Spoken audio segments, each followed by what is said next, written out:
Last turn हमने DPD case पर बात की थी और उसकी वैल्यू को हमने डिड्यूस किया था कि ओपी माइनस टीपी के इक्वलेंट होगा और इसे सक्शन प्रेशर भी कहा जाता है। आज नेक्स्ट हेडिंग पर हम बात करते हैं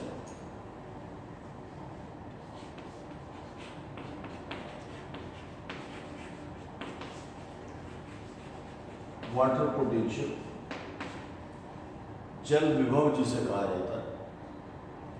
वाटर पोटेंशियल ऑलरेडी हमने चैप्टर स्टार्ट पर डिस्कस किया था कि फ्री एनर्जी प्योर वाटर की मैक्सिमम है, उसका वैल्यू 0 होता है। पानी हमेशा हाई फ्री एनर्जी से लो फ्री एनर्जी की तरफ मूव करता है। किसी चीज़ को वाटर पोटेंशियल कहा जाता है। मूवमेंट ऑफ वाटर है हाई फ्री एनर्जी से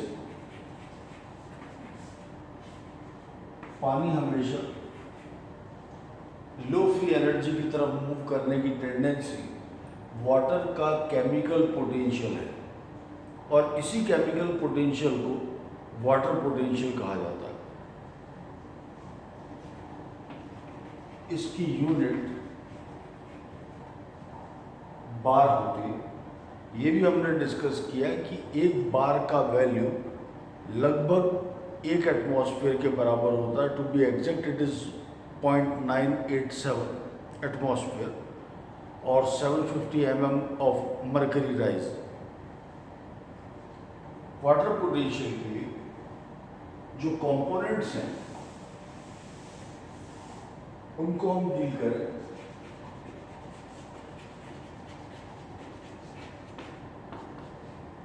थ्योरेटिकली वाटर पोटेंशियल के 4 कंपोनेंट्स हैं। साई जी, साई एम, साई एस और साई पी। इंडिविजुअली देखा जाए तो साई जी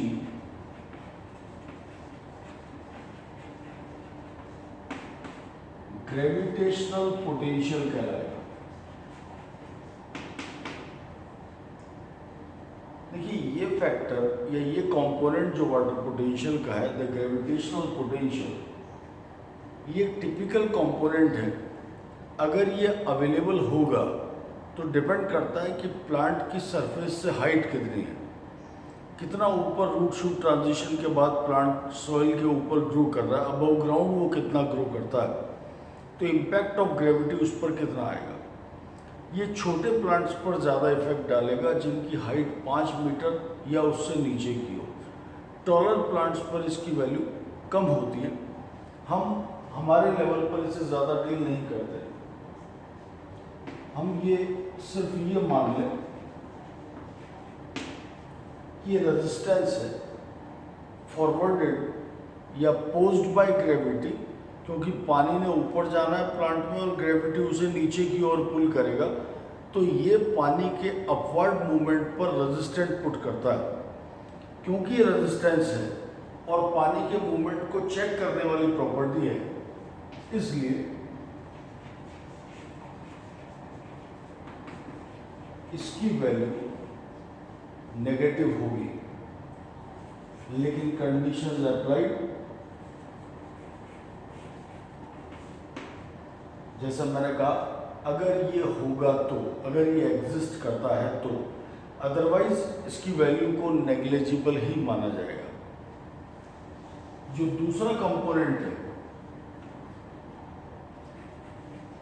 साई एम, जिसे हम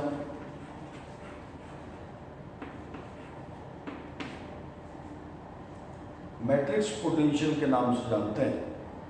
देखिए मैट्रिक्स का मतलब एक हाइपोथेटिकल सरफेस से हम ऐसा माने कि एक साइटोप्लाज्म में पानी है या सॉल्वेंट है जिसे हम साइटोप्लाज्म के नाम से जानते हैं, और सॉइल सॉल्यूशन में वाटर है। एक्चुअली सॉइल सॉल्यूशन में जो वाटर प्रेजेंट है और जो साइटोप्लाज्म में सॉल्यूशन प्रेजेंट है, इन दोनों के बीच में 2 सरफेस हैं, एक सेल वॉल है और एक प्लाज्मा मेम्ब्रेन है। बाहर की तरफ सॉइल पार्टिकल है। एक्चुअली सॉइल सॉल्यूशन से पानी के अंदर जाने के बीच दो तरह की सरफेस जो रेजिस्टेंस दे सकती हैं, वो एक है सॉइल पार्टिकल का और दूसरा है सेल वॉल का, जो रेजिस्टेंस प्रोवाइड करते हैं। हम जनरल कंडीशन की बात करें कि एक सामान्य स्थिति में सॉइल का ऑस्मोटिक प्रेशर साइटोप्लाज्म के मुकाबले लो होता है, यानी पानी हमेशा लो ओपी से हाई ओपी की ओर जाएगा, यानी सॉइल से हमेशा साइटोप्लाज्म के अंदर की तरफ जाएगा। यानी सॉइल सामान्यतः कोई रेजिस्टेंस प्रोवाइड नहीं करता। अगर वो सलाइन सॉइल है तो बात अलग है। Condition 1। Condition 2, normally cell wall permeable होता है, ऐसा हमने पहले परमिएबिलिटी में पढ़ा है। पर कुछ केसेस में जैसे सुबेरिन का सेल वॉल है तो वहाँ वो इम्परमिएबल होगा, यानी वो रेजिस्टेंस प्रोवाइड करेगा, पानी को अंदर नहीं आने देगा। यानी मैट्रिक्स पोटेंशियल भी रेजिस्टेंस देगा। अगर वो एग्जिस्ट करेगा तो उसकी वैल्यू भी नेगेटिव ही होगी। लेकिन कंडीशन वही है कि अगर ये होगा तो नेगेटिव वैल्यू प्रोवाइड करेगा, अदरवाइज इसकी वैल्यू को भी हम नेग्लिजिबल वैल्यू मानकर चलते हैं। इसलिए क्योंकि ये दो कंपोनेंट साई जी और साई एम नेग्लिजिबल वैल्यू वाले हैं, इसलिए फाइनली हम ऐसा मान लें कि साई डब्ल्यू के यानी वाटर पोटेंशियल के दो मेन कंपोनेंट हैं, Sai S plus psi P. Sai S जो है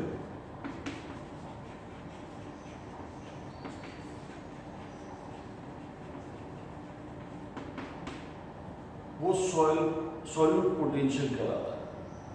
सिंपल वर्ड्स में अगर बात करें तो एक सॉल्यूट की क्या एबिलिटी है, what is the potential of solute is when we add the solute in the solvent, it decreases the diffusion pressure. Minded, solute अगर मैं ऐड करता हूँ किसी सॉल्वेंट में तो वो सॉल्वेंट के डिफ्यूजन प्रेशर को कम कर देता है या ओपी को बढ़ा देता है। यहाँ क्योंकि सारी चीज़ फ्री एनर्जी के रिस्पेक्ट में समझी जाएगी, तो हम इस बात को ऐसा समझें कि जब मैं प्योर वाटर में सॉल्यूट ऐड करता हूँ तो फ्री एनर्जी नेगेटिव हो जाती है। इसलिए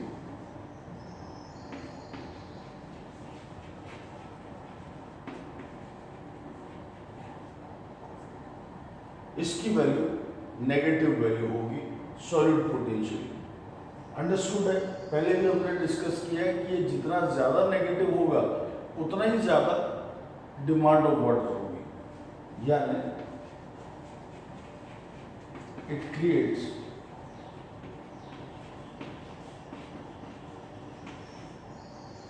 डिमांड ऑफ वाटर।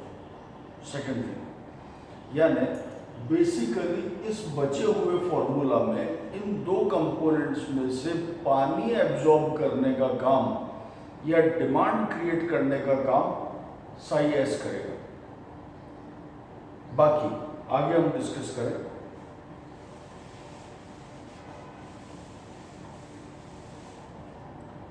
जो नेक्स्ट कंपोनेंट है दैट्स प्रेशर पोटेंशियल। इसका मैं एग्जांपल लिख दूं तो कंडीशन क्लियर हो जाएंगी।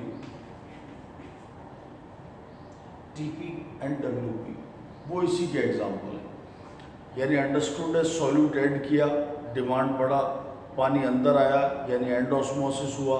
एंड ऑस्मोसिस होगा तो क्या बिल्ड करेगा? टीपी बिल्ड करेगा। टीपी बिल्ड करेगा तो डब्ल्यूपी भी बिल्ड करेगा। यानी डिमांड क्रिएट करना इसका काम है, पानी अंदर लाना भी इसी का काम है। जब पानी आएगा तो ये पुट होगा ताकि सेल का शेप मेंटेन रह सके, बैलेंस ऑफ सेल शेप रह सके टीपी और डब्ल्यूपी की हेल्प से। तो बेसिकली इसका काम सिर्फ बैलेंस को मेंटेन करना है। तो नेट अमाउंट ऑफ वाटर ये अंदर लेकर आएगा, वो सिर्फ बैलेंस कर रहा है कि कितना पानी आ सकता है फाइनली।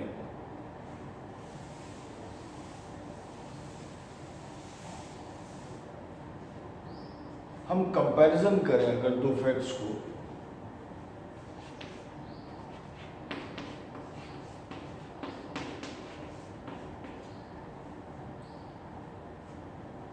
इस कंटेक्स्ट में अब क्योंकि हम क्लियर कर चुके हैं कि साई एस अगर नेगेटिव होगा तो ही पानी अंदर आएगा, क्योंकि सॉल्यूट ऐड करने पर फ्री एनर्जी नेगेटिव वैल्यू हो जाती है, इसलिए हम इसे नेगेटिव लिखते हैं साई एस को। हमने एक और फॉर्मूलेशन देखा है,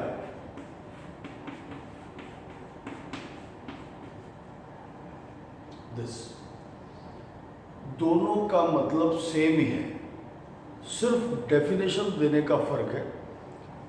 फर्स्ट केस को मैं फ्री एनर्जी के बेस पर डिफाइन करता हूँ और सेकंड केस को मैं एटमॉस्फेरिक प्रेशर पर डिफाइन करता हूँ।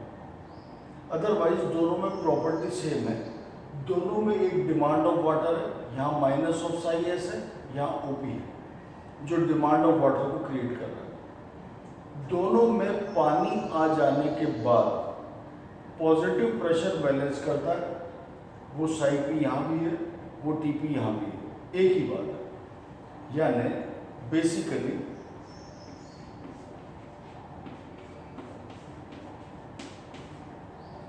ये दोनों सेम ही होते हैं। फर्क सिर्फ इस बात का है कि साई डब्ल्यू में नेगेटिविटी डिसाइड करेगी कि पानी मोर नेगेटिव की तरफ जाएगा, लेस नेगेटिव से मोर नेगेटिव की तरफ जाएगा, क्योंकि साई डब्ल्यू की वैल्यू नेगेटिव होती है, इसलिए मैं यहाँ माइनस मार्क करता हूँ। यानी बेसिकली दोनों बातों का मतलब सेम ही है, सिर्फ इसे मैं फ्री एनर्जी के कंटेक्स्ट में डिफाइन कर रहा हूँ और इसे एटमॉस्फेरिक प्रेशर यूनिट्स के बेस पर डिफाइन कर रहा हूँ। अदरवाइज दोनों बातों का मतलब सेम ही होता है।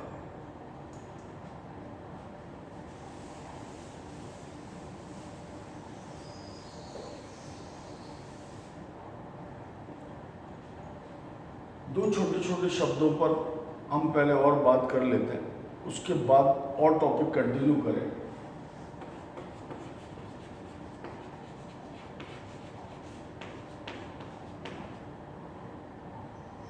प्लाज्मोलिसिस। प्लाज्मोलिसिस प्लांट सेल की प्रॉपर्टी है। पहला चीज, प्लांट सेल कहने का मतलब मेरा यहाँ एक जनरल मतलब है, those who are having cell wall, जैसे लीनियर सिस्टम में हम कहते हैं जिनके पास सेल वॉल है वो सब प्लांट है, made be a fungi, made be a bacteria, made be a plant cell properly, the true plant cell, वो सब यहाँ पर प्लांट सेल है।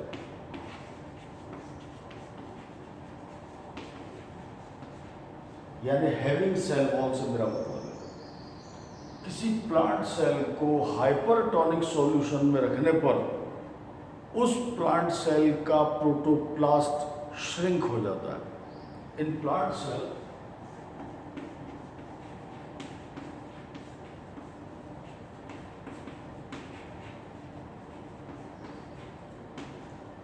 Protoplast shrink. Cell wall dead part है सेल का, सेल वॉल हटा दे तो क्या बचेगा? प्लाज्मा मेम्ब्रेन, और अंदर बचेगा protoplasm. So after removal of cell wall what is left is called protoplast. तो सेल वॉल तो क्योंकि डेड है वो अपनी जगह पर रहेगी, लेकिन प्रोटोप्लास्ट श्रिंक कर जाएगा व्हेन इन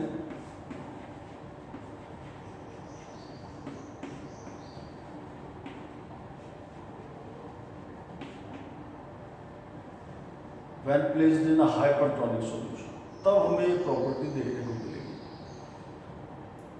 इस प्रॉपर्टी को कई जगह इस्तेमाल किया जाता है।